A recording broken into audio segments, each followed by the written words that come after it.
Glória a Deus, cumprimento a todos com a paz do Senhor Jesus.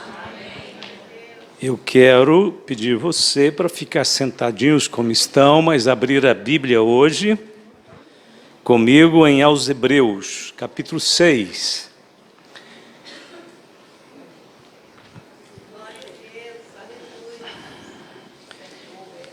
Aos Hebreus, capítulo 6, vamos ler versos 4 ao 8. Acompanhe na sua Bíblia, leitura muito interessante, proveitosa e com um esclarecimento dentro de uma área específica que nós vamos entender no decorrer da palavra. Então vamos ler. Porque é impossível que os que já uma vez foram iluminados e provaram o dom celestial e se fizeram participantes do Espírito Santo e provaram a boa palavra de Deus e as virtudes do século futuro e recaíram, sejam outra vez renovados para arrependimento. Pois assim, quanto a eles, de novo crucificam o Filho de Deus e o expõem ao vitupério. Porque a terra que embebe a chuva que muitas vezes cai sobre ela e produz erva proveitosa para aqueles por quem é lavrada, recebe a bênção de Deus. Mas a que produz espinhos e abrolhos é reprovada, e perto está da maldição, o seu fim é ser queimada. Palavra dura esta, não é uma palavra muito branda não. Mas a gente vai entender o sentido dela com toda certeza e ela vai trazer edificação no nosso coração. Vamos, como estamos, fazer mais uma oração.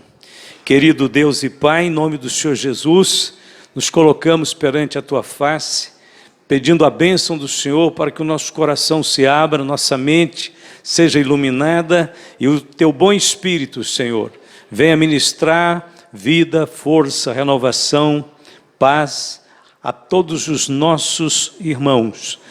Que cada coração seja, Senhor, fortalecido, abençoado, no santo nome de Jesus. Oramos e te agradecemos. Amém e amém.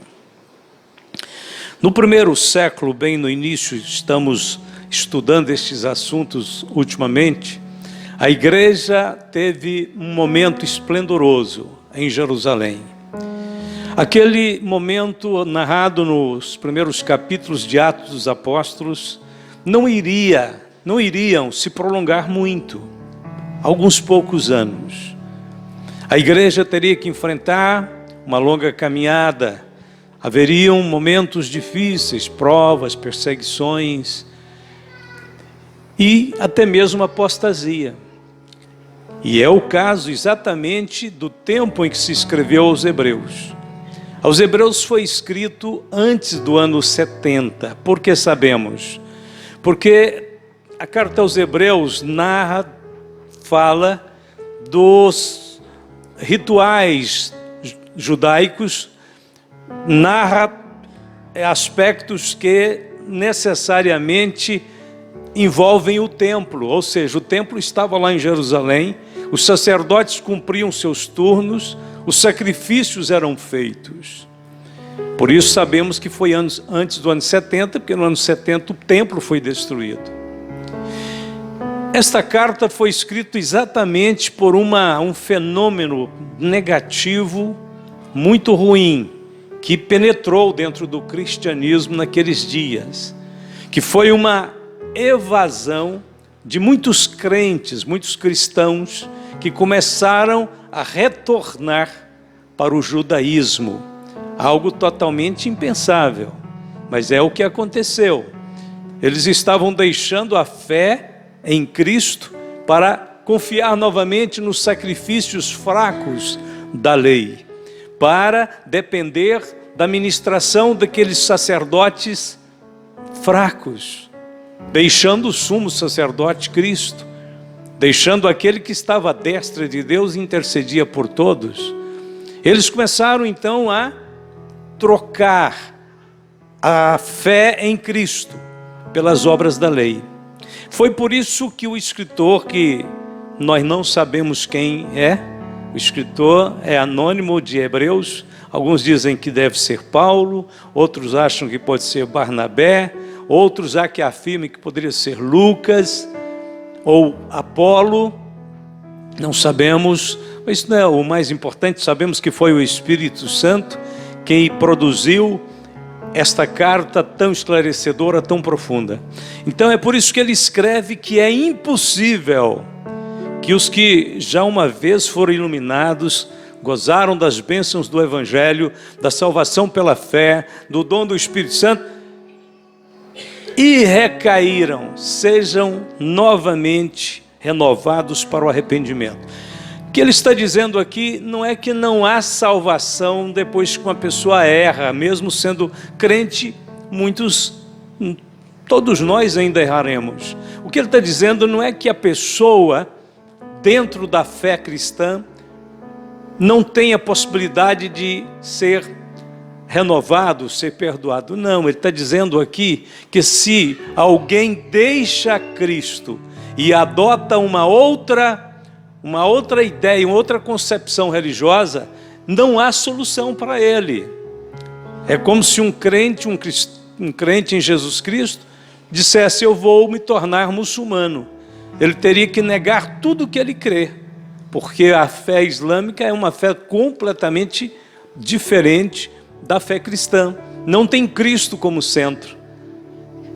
Esta mudança, esta troca de valores e de fé, de alvos de fé, deixa a pessoa numa condição totalmente impossível de ser perdoada, de ser justificada por Cristo, porque ele abandonou o Senhor Jesus.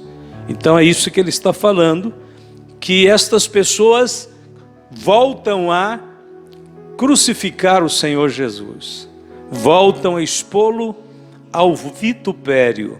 E ele compara então esta pessoa a uma terra que recebe a chuva, que recebe todas as bênçãos de Deus, e ao invés de produzir um bom fruto, produz espinhos e abrolhos. E por fim ele diz: ela está reprovada, perto está da maldição, e seu fim é ser queimada. Este episódio foi de fato um triste episódio na história da igreja. A evasão do cristianismo por muitas pessoas. Mas isso tem se repetido nos últimos dias. Hoje nós sabemos que na maioria das famílias, em quase todos os locais de trabalho, existem pessoas que deixaram o Senhor. Eu não vou dizer que deixaram apenas a igreja. Há uma grande maioria que deixou a igreja e deixou o Senhor também. É possível deixar a igreja e não deixar o Senhor? Sim, às vezes por uns dias. Há pessoas que ficam enfermas, vão morar em lugares que não têm templos, né? Vão por alguma razão ficar impossibilitadas de estar na comunhão dos santos. Não é normal isso se prolongar por muito tempo, é claro. Mas é possível uma pessoa estar isolada em um ambiente, um lugar, ou numa condição física incapaz de ir aos cultos e continuar crente, ligada ao Senhor Jesus.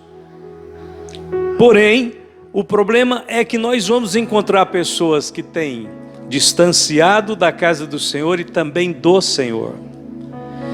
Segundo dados do próprio IBGE, cerca de 25 milhões de pessoas que um dia fizeram parte de uma igreja evangélica no Brasil, hoje não estão mais frequentando nenhuma igreja. Então esse fenômeno que tem sido conhecido como desigrejados tem crescido muito. E se fosse considerado uma denominação, seria a segunda maior denominação do país. Só perderia para as Assembleias de Deus, que é a maior em número. Mas a igreja dos desigrejados é muito grande. Se é que podemos dizer igreja dos desigrejados, né? Uma contradição. Mas vamos pensar assim para ficar fácil. Então, os desviados, eles são uma realidade. Pessoas que um dia creram, que agora vivem como se não crescem. andam como se não crescem, fazem seus projetos, deixando Deus de lado, sem incluir, sem colocar Jesus em primeiro plano. São pessoas que simplesmente ignoram a fé que um dia trouxe para eles a esperança.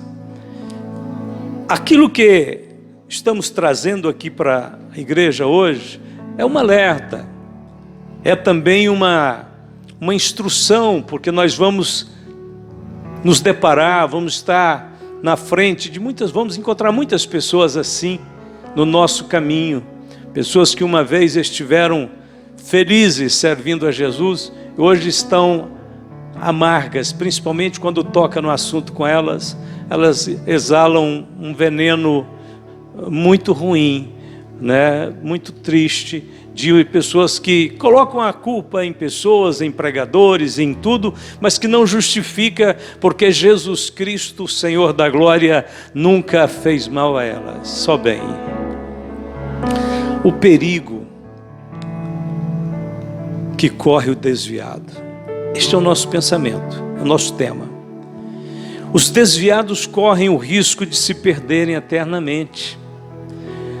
Talvez você, creio que eu não estou pregando hoje para ninguém que precise ouvir isso especificamente, mas para alguém que precisa ser informado apenas. Como cristãos nós temos que ser informados de tudo isso. Mas talvez você conviva com alguém que está nessa condição. E alguém tem que avisá-los de sua triste e perigosa condição espiritual. Talvez eles estejam tão amortecidos que nem se dão por conta de quão perto eles estão do abismo, quão perto eles estão da beirada do precipício.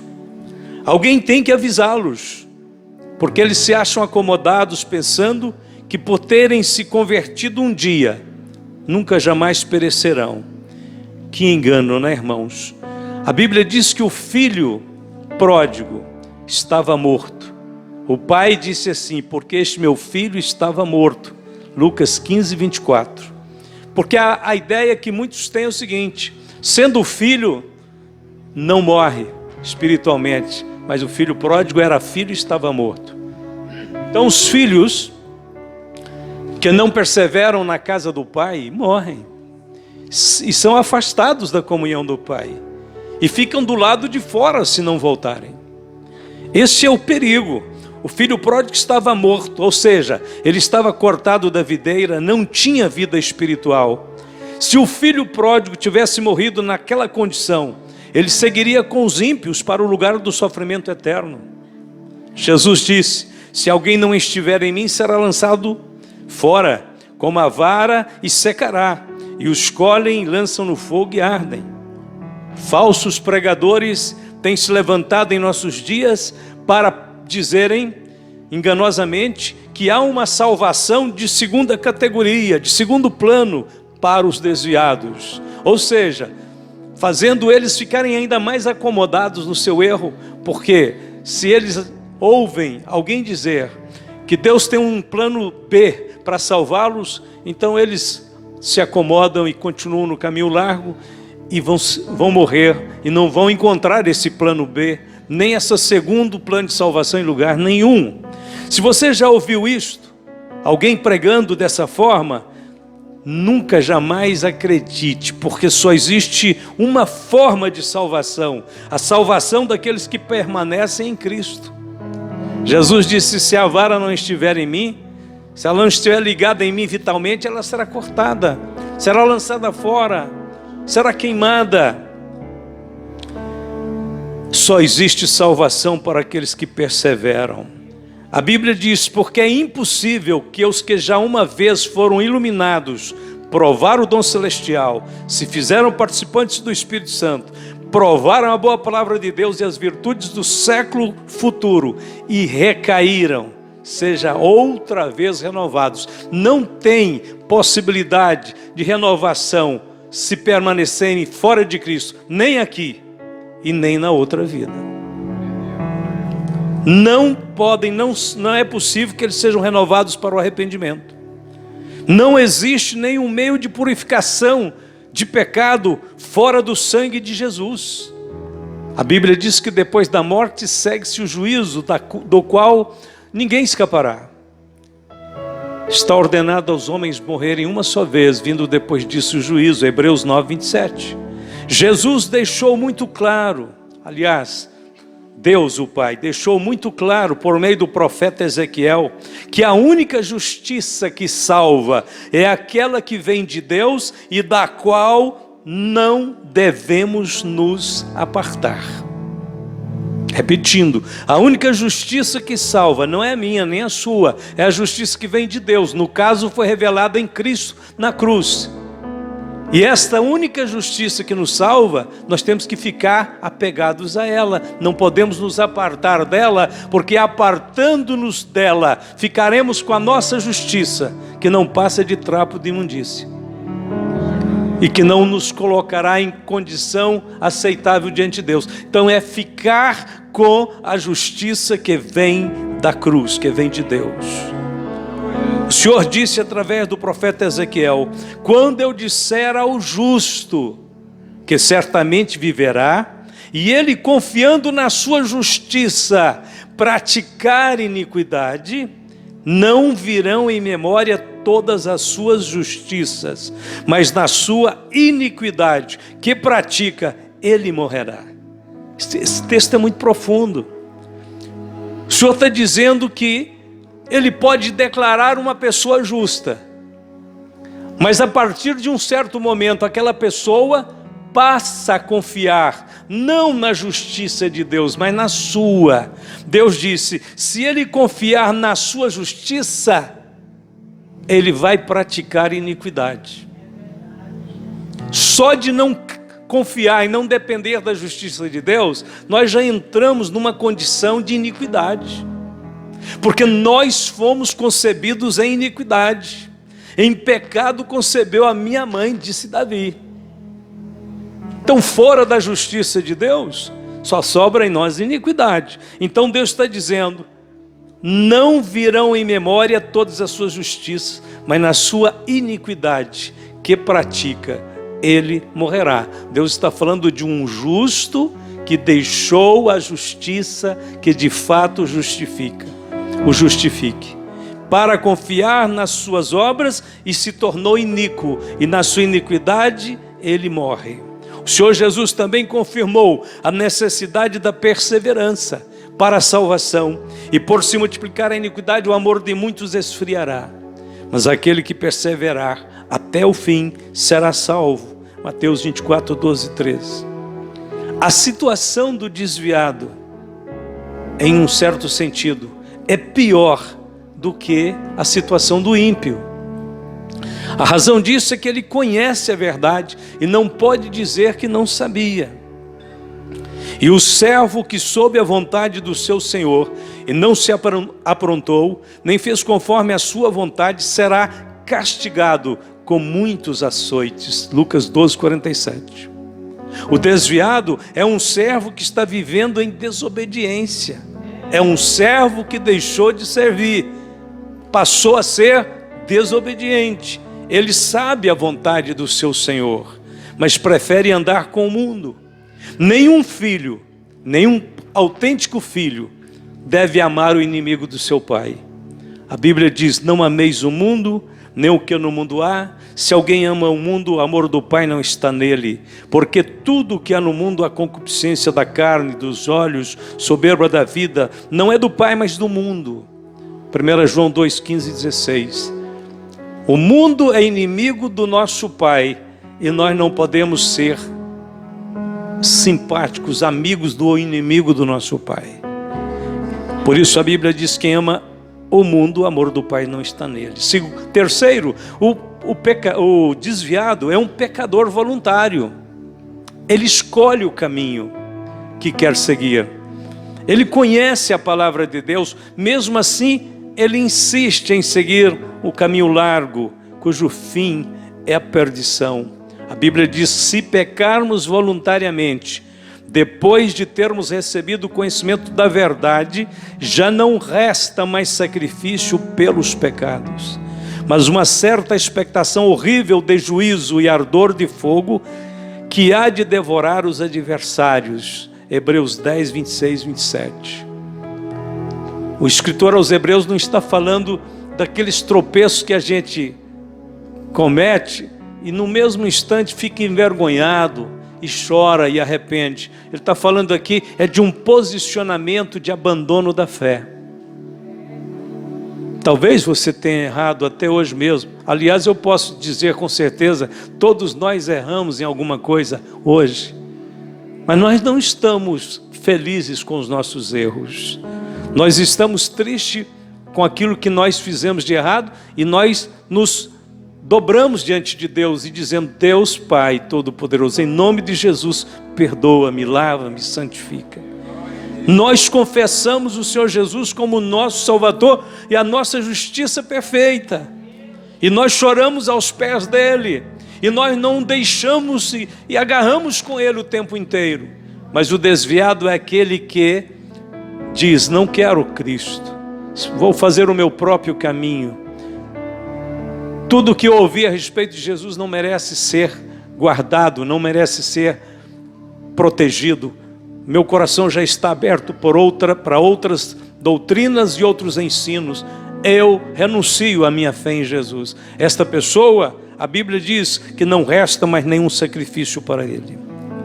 Pedro fez uma advertência muito séria quando ele escreveu: porquanto, se depois de terem escapado das corrupções do mundo, pelo conhecimento do Senhor e Salvador Jesus Cristo, forem outra vez envolvidos nelas e vencidos, tornou-se-lhes o último estado pior do que o primeiro. Porque melhor lhes fora não conhecerem o caminho da justiça, do que, conhecendo-o, desviarem-se do santo mandamento que lhes fora dado. Deste modo sobreveio-lhes o que por um verdadeiro provérbio se diz: o cão voltou ao seu próprio vômito, a porca lavada ao espojadouro de lamas. 2 Pedro 2, 20 a 22. Veja aqui essa expressão de Pedro quando ele diz assim: se forem outra vez envolvidos pelo pecado e vencidos, tornou-se-lhes o último estado pior do que o primeiro. O primeiro estado é o estado de ímpio. É ruim, é péssimo ser considerado um homem, uma mulher ímpia. Impiedade significa contrário à pureza de Deus, à verdade de Deus. Mas o desviado, o estado dele é pior do que o do ímpio. O estado é pior do que o primeiro. E aí Pedro faz essa analogia bastante, vamos dizer, desconfortável, né? Porque você ter que comparar um ser humano a um cão que volta ao seu vômito, ou a uma porca que foi lavada e voltou ao espojadouro da lama, isso é o que acontece com aqueles que abandonam a fé em Cristo, a única fé que dá acesso ao homem à presença de Deus, a única fé que coloca o homem em uma condição de favor imerecido, de graça.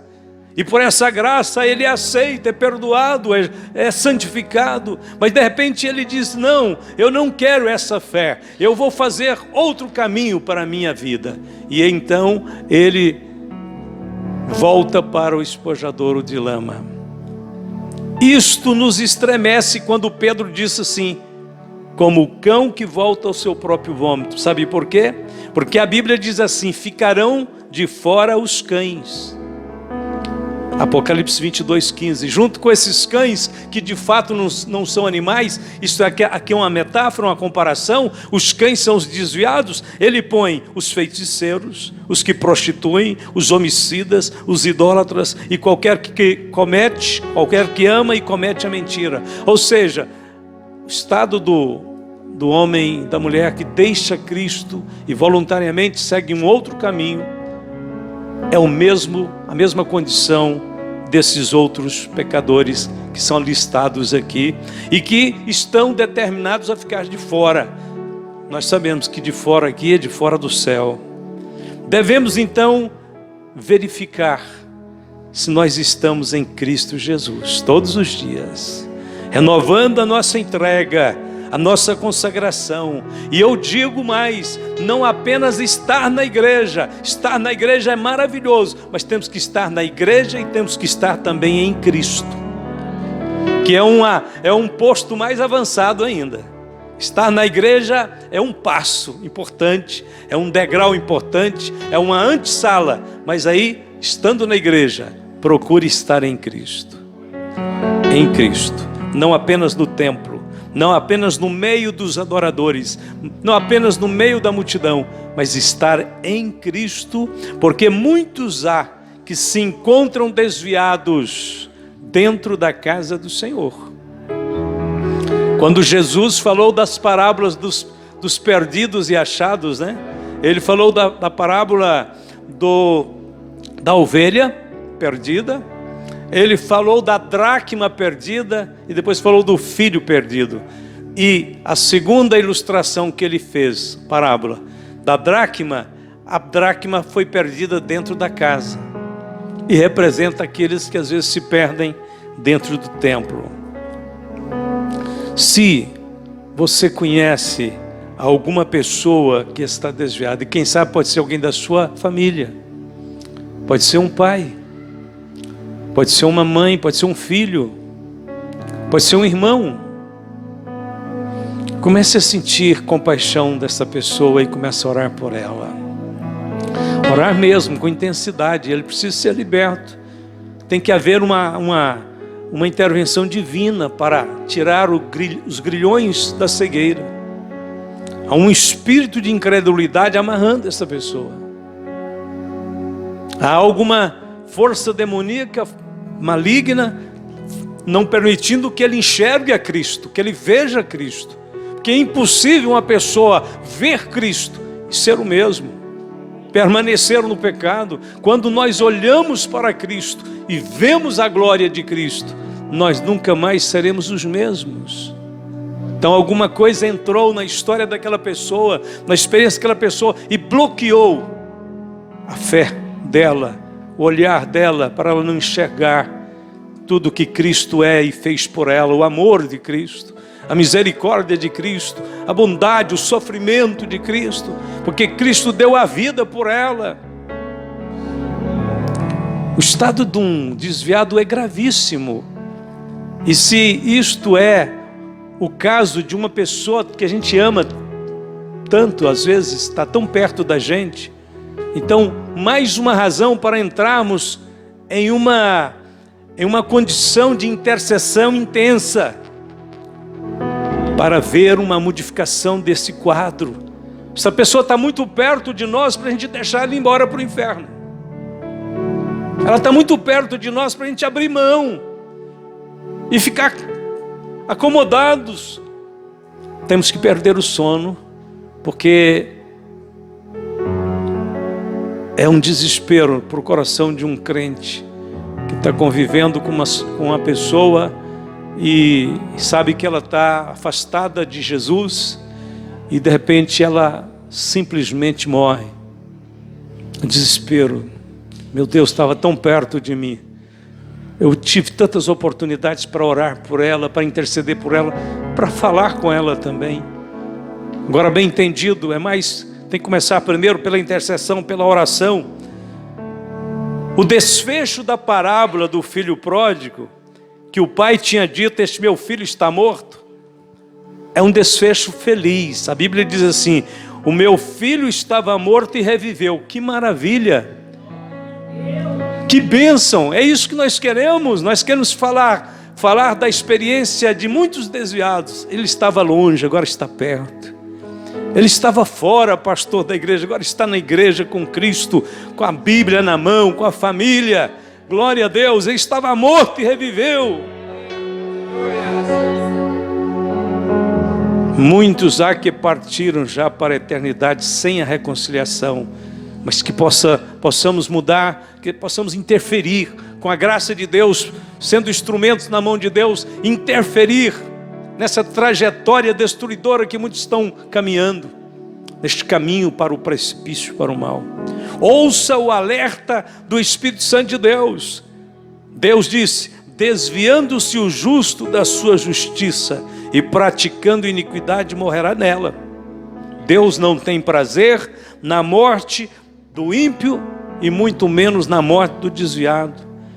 Diz-lhes: vivo eu, diz o Senhor Jeová, que não tenho prazer na morte do ímpio, mas em que o ímpio se converta do seu caminho e viva. Convertei-vos dos vossos maus caminhos, pois por que razão morrereis, ó casa de Israel?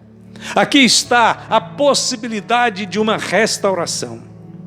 Se Deus está dizendo, por que vão permanecer no pecado? Por que vão morrer? Deus está dizendo, há uma alternativa, a possibilidade de voltar, de arrepender, é um fato, a porta está aberta, eu posso te ajudar, eu quero te ajudar. Volte-se para Deus, volte-se para Deus. A porta da reconciliação permanece aberta. Imagine se todos os desviados voltassem hoje para as igrejas, que felicidade. Os templos iam ficar abarrotados, não tem nem templo para comportar tanta gente no Brasil. Seriam mais 25 milhões de crentes, agregados ao rebanho do Senhor, felizes, cantando, adorando. Imagine o impacto que essa sociedade sofreria quando visse um templo como esse aqui, não contendo os crentes, porque são muitos, já lotou todos os bancos, colocamos assentos ali fora, no estacionamento, telões para todo lado. Imagine o impacto que teria isto para este bairro, para essa cidade. Deus querendo, Ele pode nos levantar entre nós, entre os irmãos, entre os seus pastores, obreiros, intercessores que vão clamar pelos desviados, e querendo Deus, essa intercessão chega nos céus, e Deus manda o livramento, a libertação, e os milhares e milhares de irmãos afastados começam a voltar e ser abençoados novamente, e ficar novamente cheios do Espírito Santo, e começam a pregar, e começam a adorar a Deus. O impacto de uma obra destas balançaria um país inteiro, balançaria este mundo. Para concluirmos, eu quero fazer um pedido hoje, porque sei que vocês estão todos firmes com Jesus, mas eu quero fazer um pedido para que nós permitamos Deus mover nosso coração a favor dos que estão distantes de Jesus. Permitir que Deus nos faça chorar por eles, que Deus nos faça angustiar pela alma deles. E talvez é alguém que está tão pertinho de você, né? Talvez dorme no mesmo quarto, na cama ao lado. É sua irmã, seu irmão. Está fora, você fala: meu pai, eu não quero que essa pessoa parta sem o Senhor, não. Vamos fazer um apelo aqui entre nós hoje. Permitamos que Deus tome nossas vidas a favor desses. São tão preciosos para Deus. São tão valiosos para Cristo. Cristo morreu por eles. Cristo morreu por eles. A Bíblia diz que se eles voltassem para o Senhor, as igrejas se encheriam, mas mais do que isso, haveria não só alegria na terra, mas alegria no céu. A alegria no céu por um pecador que se arrepende. A alegria diante dos anjos de Deus por um homem e uma mulher que retorna à presença de Deus. O retorno do filho pródigo fez o pai celebrar. Matemos um bezerro cevado, meu filho voltou, estava morto, agora reviveu. Essa semana, amanhã mesmo, eu vou colocar uma antiga cartinha, muito simples, em poucas palavras, até vou ler para vocês ouvirem. Eu vou colocar essa cartinha à disposição lá no nosso grupo, para você poder enviar carinhosamente para uma pessoa que você faz muito tempo que não a vê na igreja, que não a encontra nas celebrações da ceia do Senhor, que você sabe que ela é crente, ela conheceu a Jesus, mas de alguma forma, por alguma razão, ela está um pouco indiferente, distante. que é pior, normalmente essas pessoas às vezes deixam o contato com os irmãos. Algumas até ficam amarguradas porque houve alguma coisa negativa, alguma falha mesmo entre irmãos, né? Aí ela diz, não volto mais na igreja porque crente é tudo assim e tal. E ela fica amargurada, o diabo aproveita disso e fermenta, coloca ali uma aversão, uma contrariedade, e ela vai perder as bênçãos do Senhor por conta de bobagem. Então, chegue humildemente e diz, olha, nós erramos, mas você é importante para Deus, a gente te ama, nós reconhecemos que somos falhos em muito sentido, perdoa-nos e ajuda-nos a aceitar um ao outro. Aliás, elas têm que aprender ainda, né? Que na igreja é assim mesmo, um perdoando o outro, um aceitando o outro. Nós não somos anjos, ainda não estamos no estado de glorificação. Erramos, mas nós temos a humildade de voltar atrás e estender as mãos, dizer, tome a destra da comunhão, venha, vamos andar juntos. Jesus nos uniu. A igreja primitiva, a Bíblia diz que os crentes estavam juntos, não estavam separados. Os crentes estavam juntos todos os dias no templo. É claro que ali tinha irmãos que às vezes agiam de forma um pouco ríspida, às vezes sem um pouco falta de amor, de carinho, mas ame todos. Ame. É uma forma de a gente exercitar o amor, é exatamente nessa hora. Exercite o amor de Cristo. A cartinha é o seguinte, deixa eu terminar com a cartinha. Nós vamos ter que até pensar num título bonitinho, né? Não tem esse título aqui, mas talvez vamos pôr assim, uma cartinha para alguém que eu estou com saudade dela, né? Algo assim bem suave, para não ofender ninguém. Alguém que eu estou com muita saudade.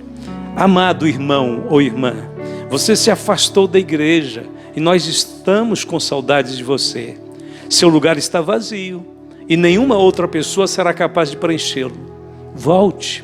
O Espírito Santo entristeceu-se quando seu coração se fechou para ele. Jesus, porém, continua a pedir com amor de sempre, filho meu, dá-me o teu coração. Muitos morrem a cada minuto e mergulham nas trevas. Não queremos que isto lhe aconteça. Você foi escolhido ou escolhida para continuar desfrutando das bênçãos do Senhor. Volte, esqueça as mágoas e fraquezas, venha como estás. Jesus está te esperando. Ele preparou uma grande festa espiritual para comemorar a sua volta.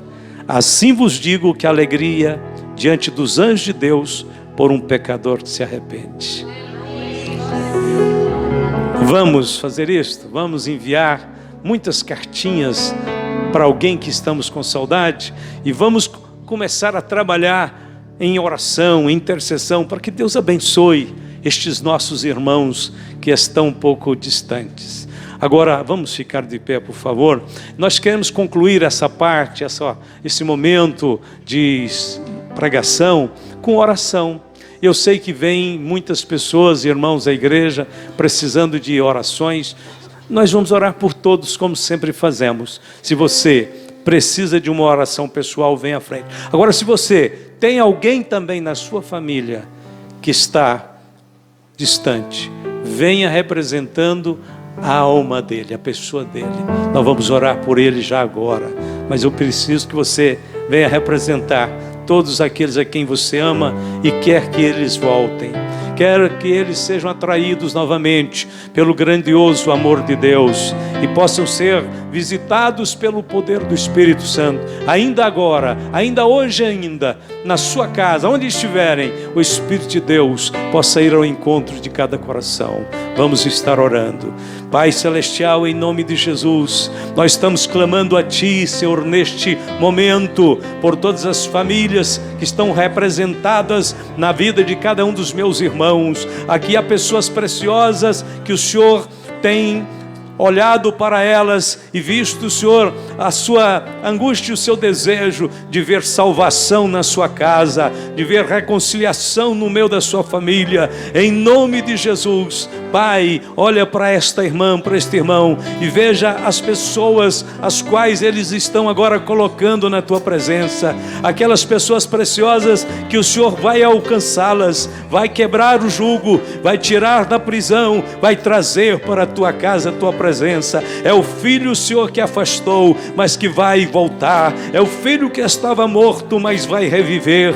Nós oramos em nome de Jesus por todas as pessoas que abandonaram, deixaram a convivência fraterna, a casa do Senhor, a presença de Deus. Pai, em nome de Jesus, vai ao encontro agora, fala ao coração brandamente, suavemente, atrai novamente, Senhor, esta vida para a comunhão dos santos. Em nome de Jesus, abençoamos todos os irmãos que estão neste templo, que eles possam ser daqui hoje tocados, ungidos, fortalecidos, repletos do teu precioso Espírito, para ter a sabedoria e a graça para pregar este evangelho, para mostrar o teu amor para esta cidade, para este mundo, para a família, para os amigos. Em nome de Jesus, unge, Senhor. Espírito de Deus, toma posse e usa como pregadores, como intercessores, evangelistas, pessoas que amam as almas e estão em busca delas para o reino de Deus. Nós entregamos diante de Ti a vida de todos os Teus filhos, Senhor. Glória a Deus.